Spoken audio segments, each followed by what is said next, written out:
ملک اسمن یک زن ریپسرک کاملا خود را به مردان مانند کرده است. کسی اگر او را ببیند تا صدایش را نشنود نمیفهمد که او زن است. البته زن باید مثل زنان باشد، نه مثل مردان.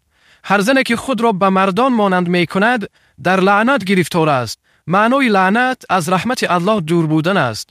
عاقبت لعنت خیلی خطرناک است. در روایت بخاری آمده است که پیامبر خدا درود خداوند بر او باد لعنت کرده اند مردانی را که خود را به زنان مانند می کنند و زنانی را که خود را به مردان مانند می کنند. خانم ملک، این راهی که تو انتخاب کرده ای راه شیطانی است. عاقبتش غضب پروردگار و جهنم است.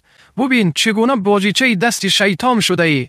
کوتاه کردن مویهای زنان به حدی که به مردان مانند شود قطعا حرام و ناجایز است، چون زن در لعنت گرفتار است. من کسی را خصوصی حکم نمی کنم که تو فلانی دوزخی هستی یا تو فلانی منافق و بدترین هستی، بلکه پیامبر خدا را به شما می رسانم.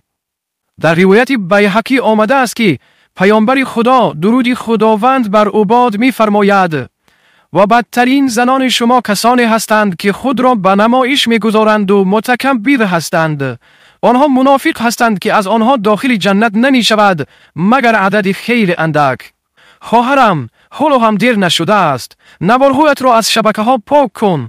توبه کرده به سوی الله بازگرد. مبادا مرگ به سراغت بیاید در حالی که توبه نکرده باشی.